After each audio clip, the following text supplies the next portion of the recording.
Good morning, distinguished session chairs, esteemed reviewers, and fellow delegates of ICOSBE 2026. It is a privilege to stand before you today. My name is Raikator Personal Nenggolan, and with my team, Geododi Ferianda and Citra Adi Pratwi, we represent the Management Department of BINUS Business School Master Program, Bina Nusantara University, Indonesia.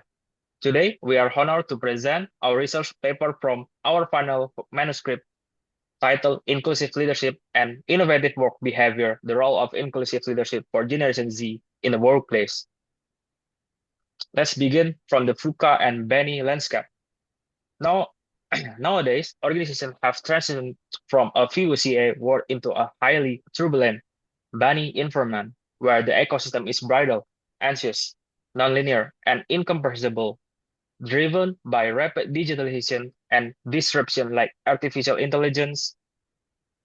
Business must cultivate exceptional individual adaptability to survive. From the UN Sustainability Development perspective, this volatility directly threatens SDG 8 for decent work and economic growth. To achieve high economic productivity through innovation under Target 8.2, organizations must invest heavily in a resilient workforce. This brings us to our primary focus and core research gap, Generation Z, who are rapidly dominating the modern professional career space. Our study uncovered a sharp Generation Z paradox while they are agile digital native. They exhibit peak vulnerability to work-induced anxiety and burnout under pressure. Traditional top-down leadership models fails to support them. When organizations lack a safe space for adaptation, Gen Z workers easily disengage and exit, which is directly jeopardize SDG target 8.6 regarding youth employment retention.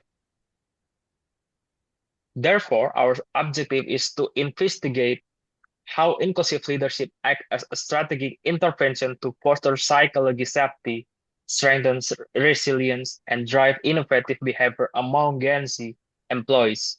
Crucially, our model proves that SDG 3 for good health and well-being and SDG 8 are mutually reinforcing, protecting workplace dignity and mental health under Target 3.4 directly unlock the risk-taking behavior required for innovation under Target 8.2 that to deep dive into our theoretical framework and empirical measurement. Now I will over to my colleagues with Dodi, Geo Dodi. Okay, thank you, Ray. So, for the next, okay, we are moving on to the theoretical framework. This research is grounded in the social exchange theory and conservation of resources theory. So, by analyzing existing literature, we identified a critical gap. So, while inclusive leadership is known to boost task performance, its mechanism in simultaneous building employee resilience and innovative behavior under high uncertainty, especially in the Benny era. So, remains empirically underexplored. Our study bridges this gap by positioning psychological safety as the crucial mediator that links inclusive leadership to these positive outcomes. So, as we see in the slide, we have 6 hypotheses. So, for the next slide, and then we will discuss about research methodology. Yes, we have adapted a quantitative approach using a survey-based design. So we enclose this methodology because it provides the most robust framework to statistically measure the relationship between our key variables. The key variables, which is inclusive leadership, psychological safety, resilience, and innovative work behavior, and to test our proposed model of change mediation, sorry. So this design is structured to ensure both the validity and reliability of the data we collect from employees working in metropolitan areas, especially in Jabodetabek, Jakarta, Bogor, Depok, and Tangerang and Bekasi. Okay, for the next, about still talking about research methodology. So, regarding the data collection, our participants consist of employees and corporation within the Jabodetabek area, which are specifically focused on the younger workforce, particularly in Generation Z, so who are highly susceptible to workplace anxiety in this uncertain environment. We utilize structured questionnaires as our primary instrument, and this method allows us to gather comprehensive, high quality data and directly informs our studies objective. So we have implemented a strict protocol to ensure data confidentiality and also the consistency throughout the collection phase.